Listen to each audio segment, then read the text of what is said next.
नमस्कार, पाठशाला की वीकेंड वाली एक्स्ट्रा क्लास में आप सभी का बहुत स्वागत। मैं हूं सुशांत सिन्हा।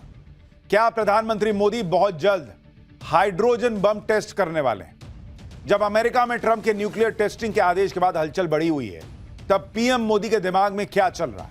क्योंकि एक बात तो तय है कि मोदी मौके पर छक्का लगाने से नहीं चूकते। और ट्रंप के इस दावे के बाद कि रूस, चीन और पाकिस्तान परमाणु हथियारों के परीक्षण कर रहे हैं, एक मौका तो खुले तौर पर भारत के लिए भी दिख रहा है कि भारत अपनी उस शक्ति का परिचय दुनिया को दे जो 1000 परमाणु बमों से ज्यादा है। आज की एक्स्ट्रा क्लास का चैप्टर मोदी की उस न्यूक्लियर प्लानिंग पर, क्योंकि कहा जा रहा है कि जो न्यूक्लियर शक्ति के तौर पर पावर भारत के पास है, वो 1000 परमाणु बमों का बाप है बॉस। एक तरफ वैसे ही भारतीय सेनाओं के तीनों विंग्स की एक्सरसाइज त्रिशूल ने पाकिस्तान और उसके फील्ड मार्शल मुल्ला मुनीर की हालत पतली कर रखी। दूसरी तरफ अगर नरेंद्र मोदी ने हाइड्रोजन बम टेस्ट कर दिया तो इनका कहीं हाथ ही फेल ना हो जाए। पाकिस्तानियों की हालत यह सोच सोचकर किस कदर खराब है, इसे ऐसे समझिए कि पाकिस्तान के पूर्व राजदूत अब्दुल बासित ने थर्राते हुए कह दिया है, थरथराते हुए, कि भारत जल्दी ही हाइड्रोजन बम का परीक्षण कर सकता है। वैसे दुनिया जानती है कि मोदी अपनी लकीर खींचते हैं, अपने फैसले लेते हैं, राष्ट्र की सुरक्षा को लेकर रत्ती भर का समझौता नहीं करते।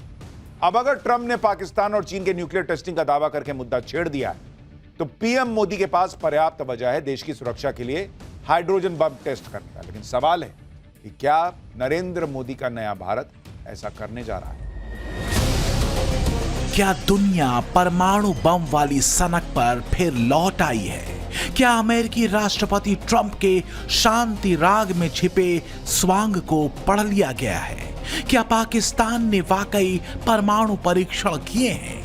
क्या भारत को भी अपनी नाभिकीय शक्ति को दिखाने का सही समय आ गया है?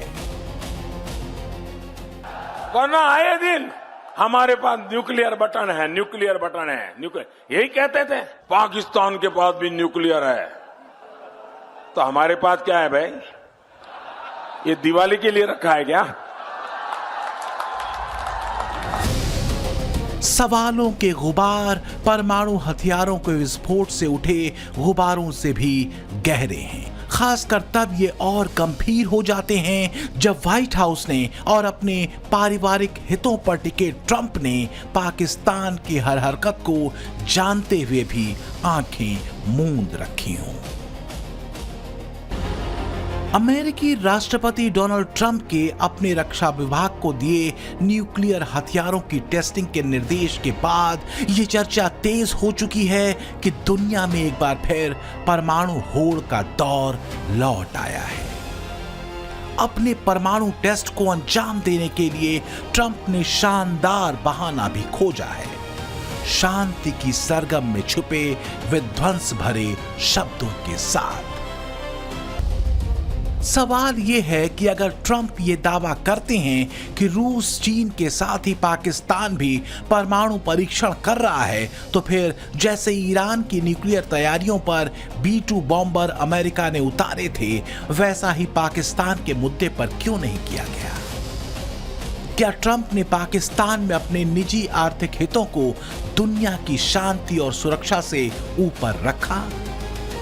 जो भी हो, पर न तो भारत चुप बैठने वालों में से है और ना ही पीएम मोदी। झूठा या सच्चा, ट्रंप का दावा जो भी हो, पर इस दावे ने एक मौका, एक अवसर भारत के पाले में डाल दिया है। तो क्या अब ये भारत पर है कि वो अपनी न्यूक्लियर शक्ति का परीक्षण कब करता है?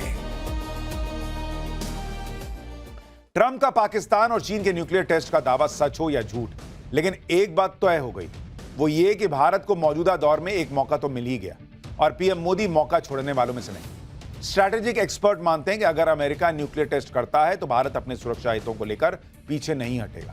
ये एक जरिया भी हो सकता है कि भारत अपने हाइड्रोजन बम का परीक्षण करे, ताकि नई और ज्यादा शक्तिशाली और छोटी मिसाइलों के लिए अपने न्यूक्लियर हथियारों को भारत परख सके। बस भारत के इसी संभावित रुख को लेकर पाकिस्तान के हाथ पांव फूल रहे हैं।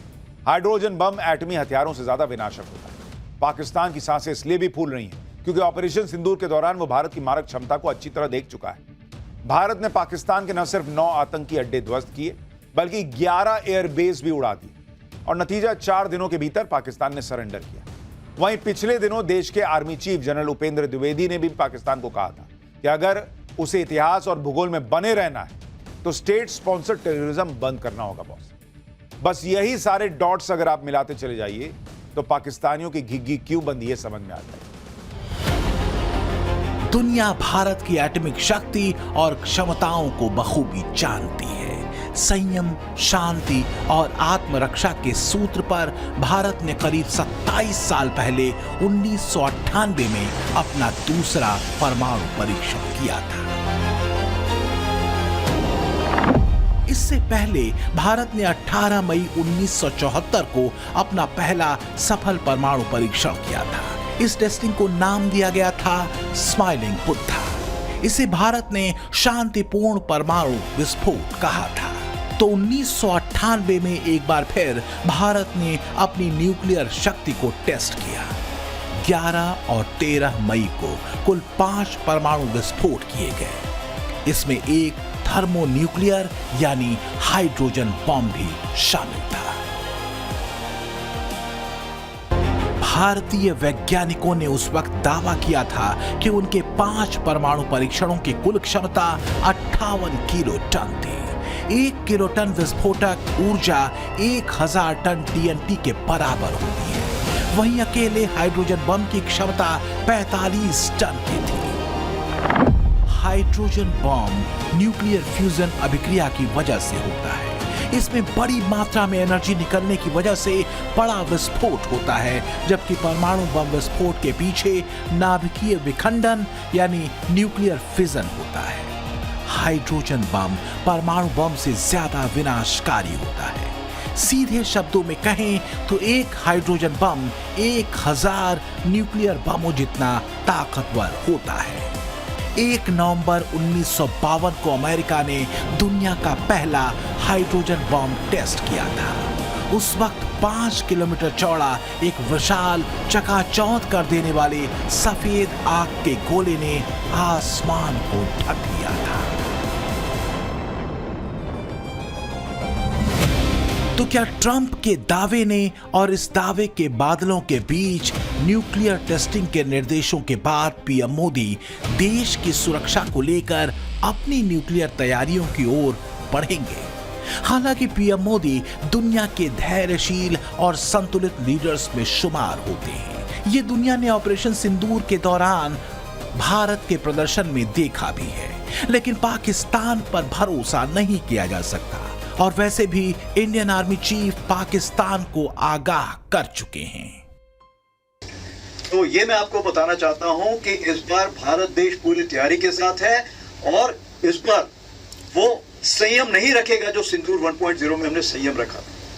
इस बार हम आगे की कार्रवाई करेंगे और कुछ ऐसी कार्रवाई करेंगे कि हो सकता है पाकिस्तान को सोचना पड़े कि उसे इतिहास में भूगोल में रहना है कि नहीं रहना।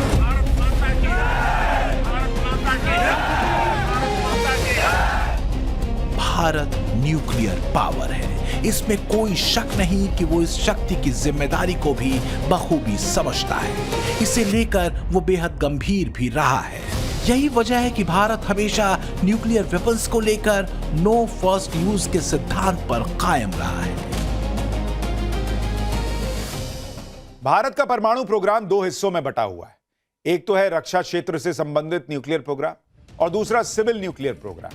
रक्षा क्षेत्र में भारत का परमाणु कार्यक्रम वास्तव में अपनी सामरिक यानी स्ट्रैटेजिक सुरक्षा को सुनिश्चित करने तक सीमित है और किसी भी संभावित परमाणु हमले का जवाब देने की क्षमता बनाए रखता है। दूसरा है सिविल न्यूक्लियर प्रोग्राम। इसके तहत भारत ऊर्जा उत्पादन, चिकित्सा, कृषि और उद्योग में शांति के उद्देश्यों के लिए परमाणु तकनीक का उपयोग करता है। न्यूक्लियर धमकी, न्यूक्लियर रेस, न्यूक्लियर सनक, इस सब में न पीएम मोदी का विश्वास है न भारत का। ऑपरेशन सिंदूर के समय भी पीएम मोदी साफ कर चुके हैं कि भारत न्यूक्लियर धमकी वगैरह जैसी चीजों से डरने वाला नहीं है। लेकिन अगर कोई गुस्ताखी करेगा तो भारत ने टारगेट सेट कर रखे हैं। भारत की न्यूक्लियर शक्ति और क्षमता पर पूरी दुनिया को भरोसा है। ऑपरेशन सिंदूर के दौरान प्रिसाइज हमले करके भारत ने बता दिया है कि वो दुश्मन को जहां चाहे जब चाहे भेद सकता है, फोड़ सकता है।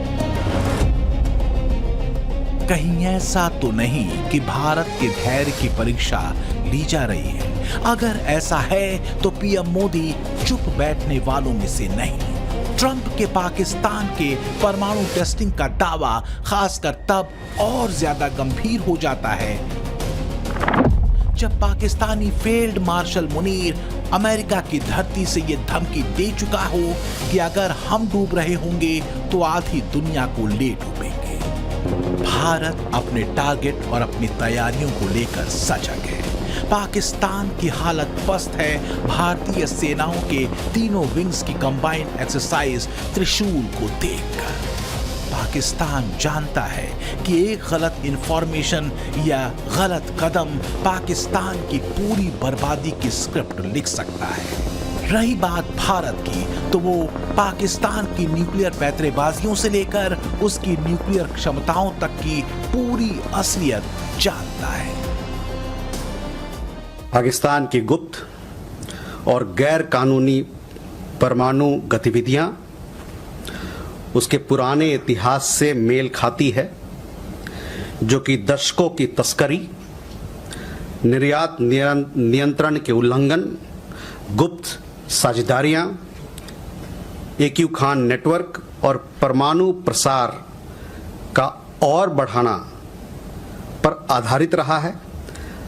भारत ने पाकिस्तान के रिकॉर्ड के इन पहलुओं पर हमेशा दुनिया का ध्यान आकर्षित किया है। इसी पृष्ठभूमि में हमने पाकिस्तान के परमाणु परीक्षण पर राष्ट्रपति ट्रंप की टिप्पणी को नोट किया है। पाकिस्तान के हाथ में परमाणु बम होने का सबसे बड़ा खतरा मानवता के लिए है। पाकिस्तान के न्यूक्लियर रिसर्च के संस्थापक कहे जाने वाले अब्दुल कदीर खान ने हॉलैंड से न्यूक्लियर तकनीक स्मगल की थी। पाकिस्तान के न्यूक्लियर बम के आतंकियों के हाथ में चले जाने का खतरा मानवता के लिए भी बड़ा खतरा साबित हो सकता है, क्योंकि पाकिस्तान पैसों के लिए किसी भी हद तक जा सकता है। इसका सबसे बड़ा उदाहरण पाकिस्तान के न्यूक्लियर साइंटिस्ट अब्दुल कदीर खान का कबूलनामा रहा है। 2004 में अब्दुल कदीर खान ने खुद कबूला था कि ईरान, उत्तर कोरिया, लीबिया को न्यूक्लियर टेक्नोलॉजी बेची गई। AQ खान की पत्नी हैनी कदीर खान ने जर्मनी के एक अखबार में दावा किया था कि अब्दुल कदीर खान ने पाक सरकार के निर्देश पर न्यूक्लियर टेक्नोलॉजी बेची थी। पाकिस्तान की बेशर्मी ये है कि न्यूक्लियर तकनीक को बेचने का खुलासा होने के बावजूद उसको इस बात का रत्ती भर भी अफसोस नहीं, बल्कि वहां के एक्सपर्ट न्यूक्लियर तकनीक की सौदेबाजी को पाकिस्तान के हित में लिया गया फैसला बताते हैं। इसलिए पाकिस्तान के न्यूक्लियर हथियार दुनिया के लिए खतरा है। पाकिस्तान अपने एटम बम को इस्लामिक बम कहता है, तो डर इस बात का हमेशा बना हुआ है कि कल को इस्लामिक आतंकी संगठनों के हाथ में भी विध्वंसक हथियार न चले जाएं। इसके पीछे ठोस वजह भी है, क्योंकि पाकिस्तान के कई परमाणु ठिकाने अंदरूनी अस्थिरता और आतंकवादी समूहों के क्षेत्रों के नजदीक हैं। इसमें तहरीक तालिबान, लश्कर-ए-तैयबा जैसे आतंकी संगठन शामिल हैं। दुनिया में न्यूक्लियर वेपन्स का अर्थतंत्र विशाल है। जिन देशों के पास न्यूक्लियर वेपन हैं, वो अच्छी खासी रकम इनके रख रखाव से लेकर इनकी सुरक्षा तक पर खर्च करती हैं। जिनके पास न्यूक्लियर वेपन नहीं है, वो लगातार इन्हें विकसित करने में पैसा पानी की तरह बहा रहे हैं। साल 2023 में परमाणु हथियार रखने वाले 9 देशों ने करीब 91.4 बिलियन डॉलर खर्च किए थे। साल 2024 में यह खर्च 100 बिलियन डॉलर पार कर गया। दुनिया पर मंडराते युद्धों के संकट और विकसित देशों की घोर अनैतिकता ने असुरक्षा की भावनाओं को कई गुना बढ़ाया है। इन देशों की शांति की कथनी और करनी का फर्क साफ दिखता है। हर साल न्यूक्लियर हथियारों पर कितना पैसा खर्च किया जा रहा है, इसे समझना जरूरी है। अमेरिका न्यूक्लियर हथियारों पर हर साल तकरीबन 56.8 अरब डॉलर खर्च करता है। चीन 12.5 अरब डॉलर, ब्रिटेन 10.4 अरब डॉलर, रूस 8.1 अरब डॉलर, फ्रांस 6.9 अरब डॉलर, भारत 2.6 अरब डॉलर, पाकिस्तान 1.1 अरब डॉलर, इजराइल भी 1.1 अरब डॉलर खर्च करता है और उत्तर कोरिया करीब 0.6 अरब डॉलर सालाना खर्च करता है। ट्रंप दावा करते हैं कि वो विश्व शांति चाहते हैं, साथ ही वो ये भी बताने से नहीं चूकते कि अमेरिका अपने न्यूक्लियर वेपन से कितनी बार पूरी पृथ्वी को तबाह और बर्बाद कर सकता है। क्या शांति के पीछे छुपा ये शक्ति का अहंकार है? इतना ही नहीं, ट्रंप उस पाकिस्तान पर आंखें बंद कर लेते हैं जो अपने एटम बम को इस्लामिक बम बताता फिरता है और दुनिया को इस्लामिक आतंक की सप्लाई करता है। लेकिन ये बात आज की नहीं है। 90 के दशक में भी पाकिस्तान के परमाणु तैयारियों की जानकारी होने के बावजूद अमेरिका ने आंखें मूंदे रखी थी। सवाल है क्यों? पाकिस्तान समय समय पर न्यूक्लियर धमकी देता रहा है। इस बार भी ऑपरेशन सिंदूर के दौरान ऐसी धमकी पाकिस्तानी सेना और मंत्रियों की तरफ से दी गई थी, लेकिन भारत के इरादे साफ थे। मोदी के नेतृत्व में भारतीय सेना ने अपनी रणनीति बनाई और पाकिस्तान के हर संवेदनशील कोने पर हमला कर बता दिया कि न्यूक्लियर ब्लैकमेलिंग पर भारत झुकने वाला नहीं। उनके तरफ से न्यूक्लियर की धमकियों के भी बयान आना शुरू हो चुके थे, लेकिन ये पहली ऐसी भारत की रणनीति बनी कि जिसमें पहले जहां कभी नहीं गए थे वहां हम पहुंचे। पाकिस्तान के कोने कोने में आतंकी अड्डों को धुआं धुआं कर दिया गया। पाकिस्तान की न्यूक्लियर धमकी को हमने झूठा साबित कर दिया।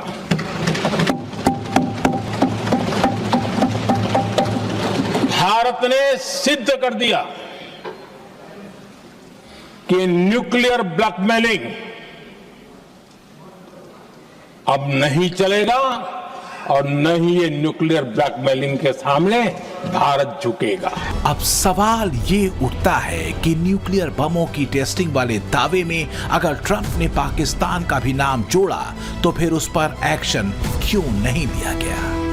क्या इसलिए क्योंकि अमेरिका के लिए या फिर खुद ट्रंप के लिए पाकिस्तान एक नॉन स्टेट एक्टर है जिसका इस्तेमाल अमेरिका अपने हितों के मुताबिक करता रहा है? तो क्या ट्रंप ने वही किया जो अमेरिका पहले भी करता रहा है? इसे समझने के लिए इतिहास के पन्नों को पलटना होगा। 1980 के दशक के दौरान पाकिस्तान के परमाणु हथियार विकसित करने की जानकारी अमेरिका को थी। इसके बावजूद अमेरिका ने निर्णायक कार्रवाई नहीं की। इसकी वजह यह थी कि 1979 से 1989 के बीच पाकिस्तान को अमेरिका ने अफगानिस्तान पर सोवियत आक्रमण के खिलाफ लड़ाई में एक प्रमुख सहयोगी बना लिया था। 80 के दशक से लेकर आज तक अमेरिका और रूस के संबंध सामान्य नहीं हो सके।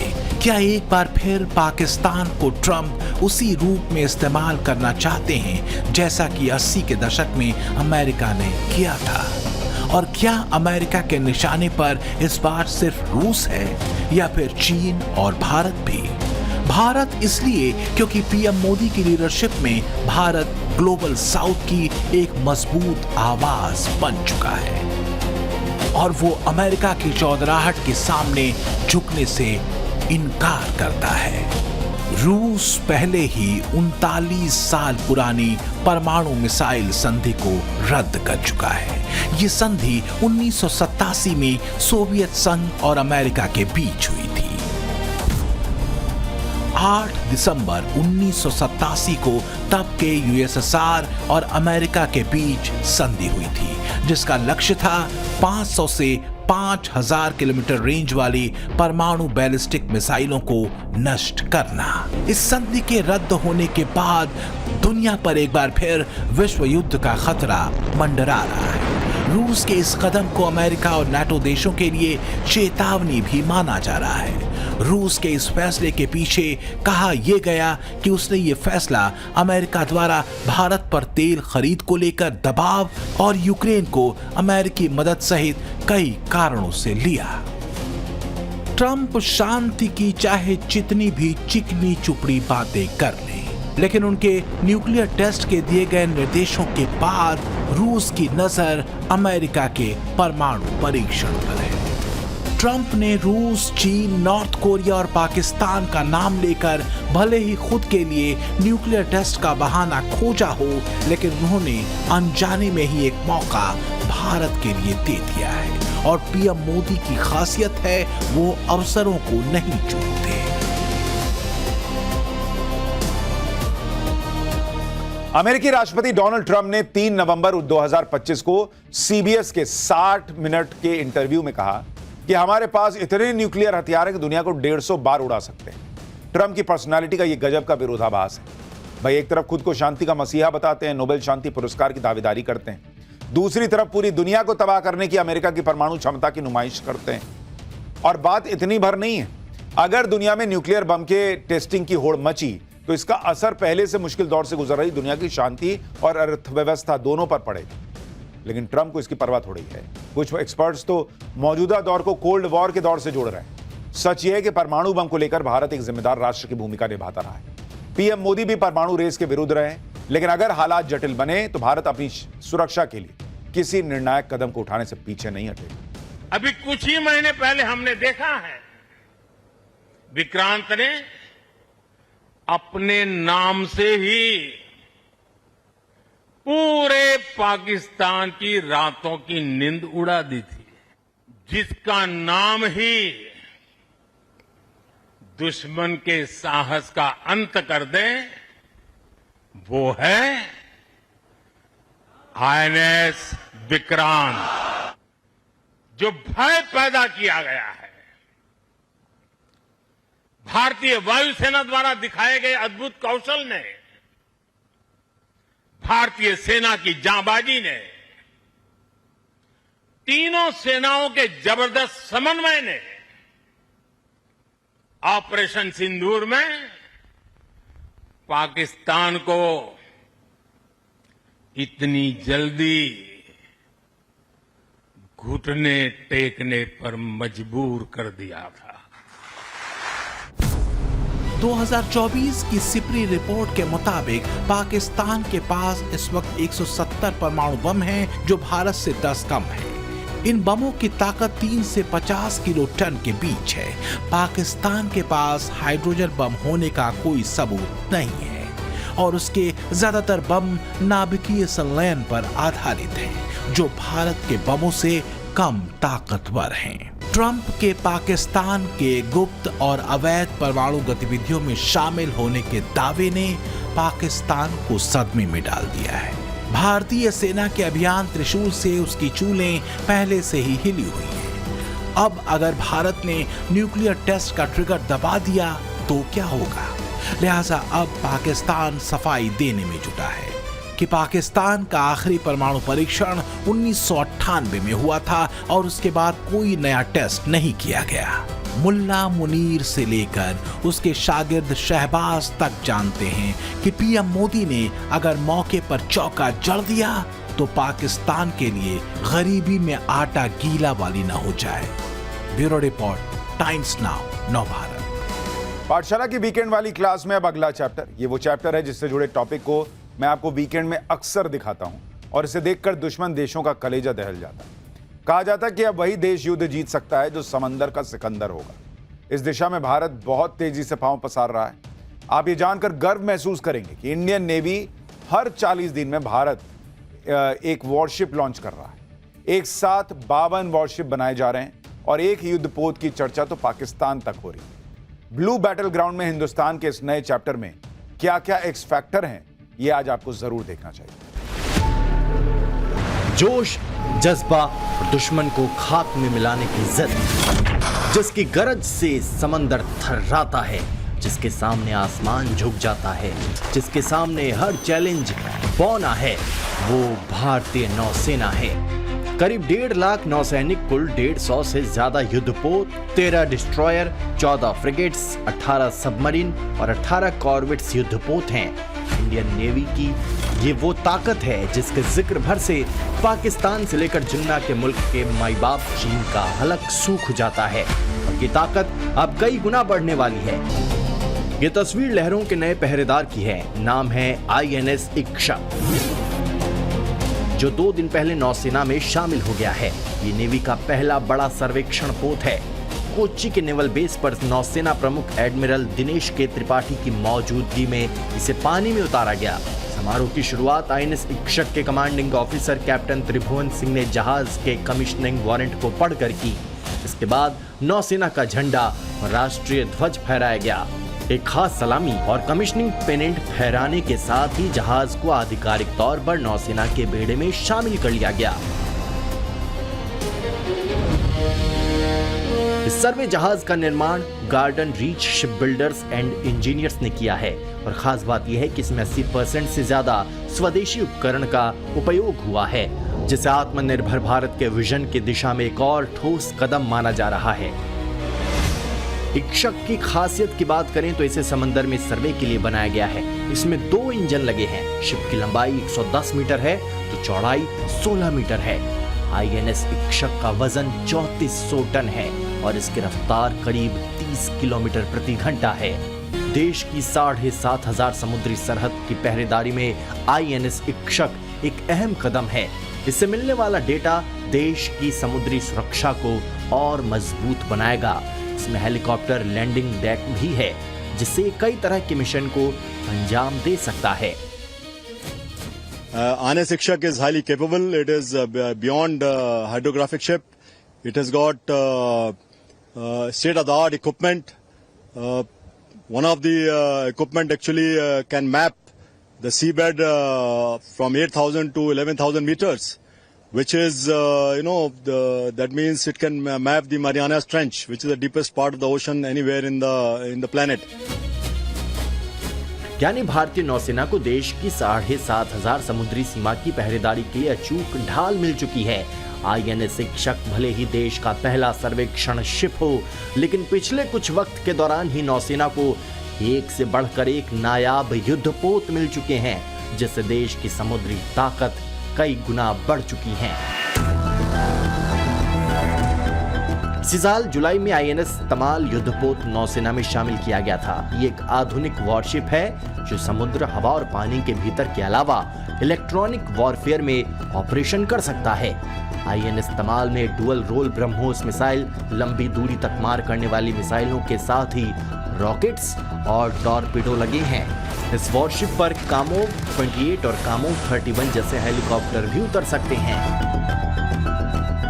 पिछले कुछ वक्त के दौरान पाकिस्तान और चीन की साजिशें धरती के साथ ही समुद्र में भी बढ़ी हैं। यही वजह है कि भारतीय नौसेना लगातार अपनी ताकत का विस्तार कर रही है। खास बात यह है कि नौसेना में शामिल ज्यादातर युद्धपोत देश में ही बने हैं और स्वदेशी हथियारों से लैस है, जो बताता है कि कुछ साल के दौरान ही देश रक्षा क्षेत्र में कैसे आत्मनिर्भर हो चुका है। ये सिलसिला यही नहीं थमने वाला है। भारतीय नौसेना हर 40 दिन में एक स्वदेशी युद्धपोत और पनडुब्बी शामिल कर रही है। मौजूदा वक्त में नौसेना के पास 150 से ज्यादा युद्धपोत, जहाज और पनडुब्बियां हैं, जिसे साल 2025 के अंत तक 200 से ज्यादा युद्धपोत और सबमरीन करने का लक्ष्य है। ये सब मुमकिन हो रहा है प्रधानमंत्री नरेंद्र मोदी के आत्मनिर्भर भारत के मिशन से। आत्मनिर्भर भारत माननीय प्रधानमंत्री के संकल्प को साकार करती भारत की बढ़ती रक्षा उत्पादन क्षमता, एक नई सोच और एक नई प्रतिबद्धता से देश की सेना को देश में बने हथियारों से अजेय बनाने की ओर अग्रसर है। 2014 से अब तक भारतीय शिपयार्ड से नौसेना को 40 से ज्यादा स्वदेशी युद्धपोत और पनडुब्बियां मिले हैं। अब तो औसतन हर 40 दिन में एक नया स्वदेशी युद्धपोत या पनडुब्बी नेवी में शामिल की जा रही है। प्रधानमंत्री नरेंद्र मोदी ने जो कहा वही सच्चाई है। पिछले एक दशक में भारत में एक ऐसी क्रांति आई है जो अद्भुत, अविश्वसनीय और असाधारण है। प्रधानमंत्री के नेतृत्व में मेक इन इंडिया ने देश की तस्वीर एकदम से बदल दी है। एक दौर में जो हिंदुस्तान छोटे मोटे हथियारों के लिए भी विदेशों पर निर्भर था, आज दुनिया के अत्याधुनिक घातक हथियार देश में ही बन रहे हैं। यही वजह है कि हिंद की नौसेना का जब भी जिक्र आता है, जिन्ना के मुल्क के हुक्मरानों का हलक सूख जाता है। पड़ोस के आतंकी मुल्क का ये परमानेंट रोना है। पाकिस्तान एक डरपोक मुल्क है, बावजूद इसके जिन्ना के सियासी वारिसों की साजिशों का सिरा खत्म नहीं होता है। और पिछले कुछ वक्त के दौरान पाकिस्तान ने समुद्र में भी कैसी साजिशों को हवा देनी शुरू कर दी है, ऐसे समझिए। पाकिस्तान अगले साल चीन से खरीदी पनडुब्बी को अपने बेड़े में शामिल कर सकता है। यह advance hanger class diesel electric पनडुब्बी है, जिसे हिंद महासागर और अरब सागर में भारत के सामने तैनात किया जा सकता है। चीन और पाकिस्तान मिलकर ऐसे 8 पनडुब्बियां बना रहे हैं, जिनमें से 4 पाकिस्तान तो 4 चीन में बनाई जा रही हैं।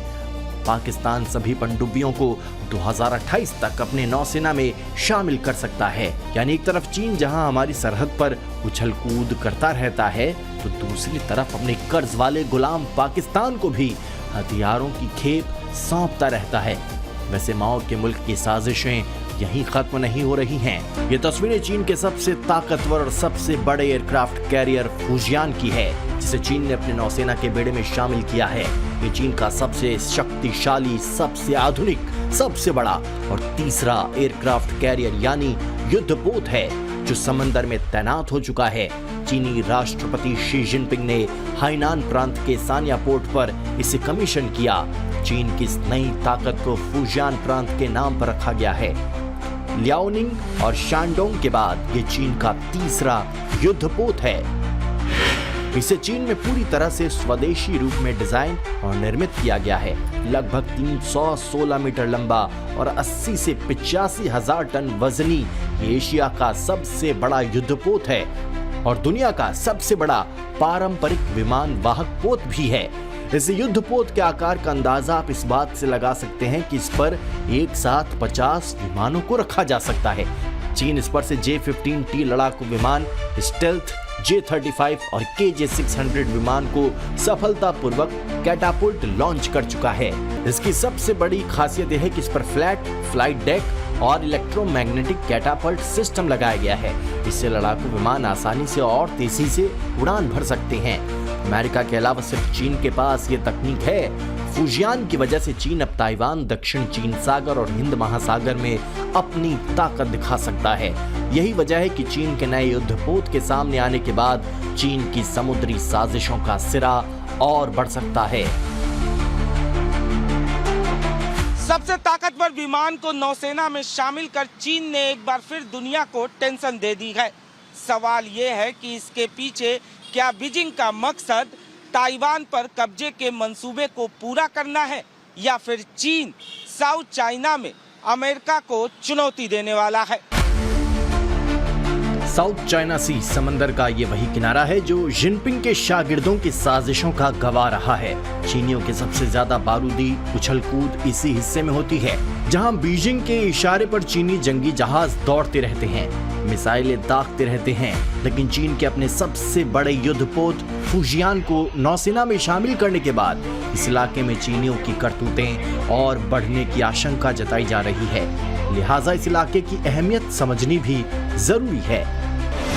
दक्षिण चीन सागर ग्लोबल सप्लाई चेन के लिए बेहद अहम है। हर साल लगभग $3 ट्रिलियन से ज्यादा का कारोबार यहाँ से गुजरता है। भारत का 50 से 55% समुद्री व्यापार इसी रास्ते से होता है, क्योंकि भारत के सबसे बड़े व्यापार साझेदार देश आसियान के देश हैं। दक्षिण चीन सागर के 80% हिस्से पर चीन अपना दावा करता है। पिछले कुछ साल के दौरान ड्रैगन के शागिर्द इस इलाके के कई छोटे द्वीपों को निगल चुके हैं। बात इतनी ही नहीं है, साउथ चाइना सी की आड़ में चीन की साजिशों का सिरा हिंद महासागर तक भी पहुंचने लगा है। चीन अक्सर अपनी जासूसी जहाजों और पनडुब्बियों को हिंद महासागर में भेजता रहता है। खास बात यह है कि साउथ चाइना सी एशिया प्रशांत इलाके में रणनीतिक लिहाज से बेहद अहम है। यही वजह है कि अमेरिका के जंगी जहाज इस इलाके में लगातार तैनात रहते हैं, जिनका मकसद चीन के ताइवान पर कब्जे वाले मंसूबे को नाकाम करना भी है। और ये आशंका यूं ही नहीं है। British defence think tank RUSI यानी रॉयल यूनाइटेड सर्विसेज ने इसी साल सितंबर में एक रिपोर्ट जारी की थी, जिसमें दावा किया ताइवान पर हमले के लिए रूस भी चीन की मदद कर रहा है। ताइवान पर हमले के लिए रूस चीनी पैराट्रूपर्स को टैंक, हथियार और तकनीक मुहैया करा रहा है। रूसी ने 800 पन्नों के लीक दस्तावेज के हवाले से ये खुलासा किया। इन दस्तावेजों में इस बात का भी जिक्र है कि शी जिनपिंग ने PLA को 2027 तक हर हाल में ताइवान पर हमला करने के लिए तैयार रहने का आदेश दिया है। पिछले कुछ वक्त के दौरान जिस तरह से चीन की आक्रामकता बढ़ी है, उससे ताइवान पर हमले की आशंका और मजबूत होती नजर आ रही है। ऐसे में सवाल यह है कि अगर खुदा न खास्ता चीन अपने मंसूबों में कामयाब हो जाता है, ताइवान पर हमला कर देता है, तो अमेरिका क्या करेगा? इस सवाल का जवाब हाल ही में राष्ट्रपति ट्रंप ने दिया था। आप भी सुनिए। डोनाल्ड ट्रंप ने अपनी रणनीति का खुलासा करने से इनकार किया। ये भी साफ किया कि चीन के हमला करने की सूरत में अमेरिका ताइवान में फौज उतारेगा या नहीं। लेकिन ये साफ है कि अगर वाकई चीन ताइवान पर कब्जा करने के लिए हमला करता है, तो अमेरिका सीधे मैदान में नहीं कूदेगा, बल्कि यूक्रेन की तरह ही ताइवान को हथियार देता रहेगा। ऐसे में सवाल यह है कि क्या सिर्फ हथियार मिल जाने से ही ताइवान चीन से अपनी रक्षा कर पाएगा? ये बात सच है कि चीन ने करीब 4 दशक से ज्यादा वक्त से कोई जंग नहीं लड़ी है, लेकिन पिछले कुछ साल के दौरान अपनी ताकत कई गुना बढ़ाई है। यही वजह है कि ताइवान से लेकर दक्षिण चीन सागर तक चीन आक्रामकता दिखाता रहता है, जो न सिर्फ ताइवान बल्कि पूरे एशिया पैसिफिक इलाके में तनाव की वजह बनती रही है। यही वजह है कि भारत ने अपनी नौसेना की ताकत कई गुना बढ़ाने की तैयारी कर ली है। देश की राजधानी दिल्ली, वो दिल्ली जिसके सीने पर लाखों लोगों के सपने पलते हैं, क्या वो दिल्ली पाताल लोक के में समाने वाली है? क्या दिल्ली की जमीन नीचे धंसती जा रही है? क्या वाकई में 17 लाख लोगों की जिंदगी एक अनजान खतरे के साए में आ चुकी है? दिल्ली वालों के लिए यह खबर चौंका देने वाली है कि जिस जमीन पर आप चल रहे हैं, जिस इमारत में आप रह रहे हैं, उसके नीचे अगर गहरी दरारें पड़ने लगे, अगर तबाही चुपके से आपके दहलीज पर आकर खड़ी हो जाए, तो क्या होगा? यह खतरा सुनी सुनाई बात नहीं है। नेचर मैगजीन में छपी स्टडी बता रही है कि अगले 30 सालों में दिल्ली में करीब 3169 इमारतें हाई डेंजर जोन में होंगी।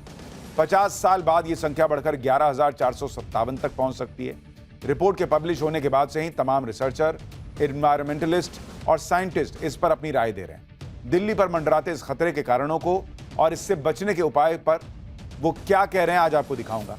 पर पाताल लोक की तरफ खुला ये रास्ता कैसे बंद होगा, इस पर ये रिपोर्ट देखिए। न ही ये सीन फिल्मी है और न ही खतरा बनावटी है। दिल्ली के लिए पाताल लोक का दरवाजा खुल रहा है। दिल्ली धीरे धीरे धंस रही है। देश की राजधानी जमीन में समा रही है। नेचर मैगजीन में छपी एक रिपोर्ट में जो खुलासा हुआ है, उसके बाद तो दिल वालों की दिल्ली का दिल ही बैठा जा रहा है। दिल्ली को लेकर ये report California university, Virginia Tech और कनाडा की संयुक्त राष्ट्र यूनिवर्सिटी ने तैयार किया है, जिसमें कहा गया है कि दिल्ली में जमीन धंसने यानी कि लैंड सब्सिडेंस की दर खतरनाक स्तर तक बढ़ गई है। भारत की राजधानी 51 मिलीमीटर प्रति वर्ष की दर से जमीन में समा रही है। दिल्ली में जमीन धंसने से 2264 गगनचुंबी इमारतें हाई स्ट्रक्चरल रिस्क पे हैं। जमीन धंसने से राजधानी में रह रहे 17 लाख लोगों की जिंदगी पर सीधे तौर पर खतरा मंडरा रहा है। Building damage risk in sinking Indian mega cities नाम की स्टडी में चेतावनी दी गई है कि अगर हालात में सुधार नहीं हुआ तो आने वाले समय में खतरे के दायरे और बढ़ सकते हैं। साफ है, जो हमने अभी तक किस्से कहानियों में सुना, सुपर हीरोज वाली फिक्शन फिल्मों में देखा कि कैसे धरती खत्म हो जाएगी, शहर के शहर जमीन में समा जाएंगे, धरती पर जलजला आएगा, ठीक वही हाल दिल्ली का होने वाला है। इमेजिनेशन पर बनी इन फिल्मों में तो सुपर हीरो होते हैं, पहले से लिखी स्क्रिप्ट होती है, पूरा ड्रामा होता है, इसीलिए सांसें थाम देने वाले एक्शन के बाद हैप्पी एंडिंग हो जाती है। लेकिन दिल्ली के पाताल लोक में समा जाने की जो स्क्रिप्ट तैयार हो रही है, स्टडी में जो खतरा बताया जा रहा है, उसमें न तो कोई सुपर हीरो है और न ही उसकी कोई हैप्पी एंडिंग नजर आ रही है। अब सवाल है कि आखिर दिल्ली धंस क्यों रही है? राजधानी की हजारों बिल्डिंगों पर खतरा क्यों मंडरा रहा है? और धंसती हुई दिल्ली को बचाने के लिए क्या प्लान तैयार किया गया है? दिल्ली की अनुमानित जनसंख्या 3 करोड़ 40 लाख के पार पहुंच गई है और बढ़ती जनसंख्या के कारण बेबुनियादी ढांचे और संसाधनों पर भारी बोझ पड़ रहा है। इसी बोझ को कम करने के लिए दिल्ली का दायरा एनसीआर तक बढ़ा दिया गया, लेकिन संसाधनों का दोहन भी उसी तेजी के साथ हो रहा है। बढ़ते शहरीकरण और ग्राउंड वाटर की कमी के बाद दिल्ली पर मंडरा रहा नया खतरा लोगों को डरा रहा है। दिल्ली पर मंडरा रहे इस खतरे को समझने के लिए नेचर मैगजीन में छपी स्टडी का पोस्टमार्टम जरूरी हो गया है, क्योंकि इसी स्टडी में दिल्ली को बचाने का प्लान भी छिपा है। इस स्टडी में 2015 से 2023 के बीच की सैटेलाइट से ली गई इमेजेस और उसकी रिपोर्ट का डिटेल एनालिसिस किया गया है। इस रिपोर्ट में 5 प्रमुख भारतीय महानगरों को शामिल किया गया है, जिसमें दिल्ली, मुंबई, कोलकाता, चेन्नई और बेंगलुरु का विश्लेषण किया गया है।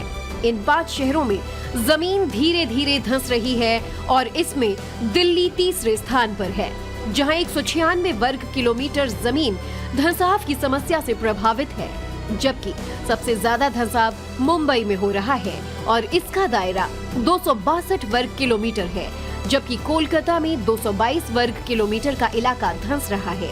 लेकिन दिल्ली के लिए खतरा इसीलिए ज्यादा है क्योंकि यहाँ जमीन धंसने की दर सबसे ज्यादा है। रिपोर्ट में बताया गया है कि अगले 30 साल में दिल्ली में लगभग 3169 इमारतें खतरे की जद में होंगी और अगर इंतजाम नहीं किए गए तो 50 साल बाद ये संख्या बढ़कर 11,457 इमारतों तक पहुंच सकती है। जमीन धंसने से होने वाले साइड इफेक्ट का खतरा भी सबसे ज्यादा दिल्ली में है, क्योंकि दिल्ली में लगातार भूकंप का खतरा बना रहता है। भूकंप के लिहाज से दिल्ली उच्च जोखिम वाले सिस्मिक जोन 5 में आता है, जहां मध्यम से तीव्र भूकंप आने की संभावना बनी रहती है। हिमाचल बेल्ट और फॉल्ट लाइनों के करीब होने के कारण ये जोखिम और बढ़ जाता है। दिल्ली के लोगों का मानना है कि मनमाने ढंग से हो रहा कंस्ट्रक्शन और बेलगाम रफ्तार से बढ़ रही आबादी की वजह से दिल्ली गर्त में जा रही है। दिल्ली के धंसने की सबसे बड़ी वजह क्या है वो भी बताएंगे, लेकिन पहले दिल्ली के दिल से निकल रही आवाज सुनिए। इसको कंट्रोल करना चाहिए कि खुदाई बंद करनी चाहिए जमीन की। जमीन में इतनी ताकत नहीं कि और झेल सके। इसके जो कंस्ट्रक्शन रोड नए नए हो रहे हैं, इनको रोक लगानी चाहिए थोड़ी बहुत, ताकि जमीन को इतना बोझ ना पड़े। 25-50 मंजिल की दीवार मंजिलें बना रही है, वो कहाँ जा रही है? इसका वजन कहाँ जा रहा है? जिस जमुना पार्क जिस एरिया में रहते हैं, वहाँ की जमीन शुरू से ही कही गई है कि दलदली है, कहीं ना कहीं अब भूकंप आता है तो अपनी जमीन सबसे पहले हिलती है। यहाँ सामने रेलवे की वो जा रही है, रेल जारी होती है, तो यहाँ दिक्कत लगती है। जब नींवें खुदती हैं, आज मकान का नींवें खुदते हैं तो वहाँ पानी होता है, तो ये डर हमें सताता है। बिल्डिंग पे बिल्डिंग बनाए जा रहे, कोई यहाँ पर सुनने वाला नहीं है, क्योंकि जहाँ 10 आदमी रहते हैं वहाँ 1000 आदमी रह रहा है। सबसे पहले सीवर लाइन की, फिर पानी की, हर चीज की व्यवस्था अस्त व्यस्त हो रखी है। भूकंप तो आएंगे ही आएंगे, ये तो आएंगे नेचुरल की पाप जितने बढ़ेंगे उतने भूकंप आएंगे ही आएंगे। जो कंस्ट्रक्शन का काम चल रहा है और दूसरा जो लाइनें खोद जाती हैं, अब आप देखो आज सीवर के लिए सड़क खोद देंगे, उसको भर के बस उल्टा सीधा चले जाएंगे, कोई उस पर कोई ऐसा नहीं है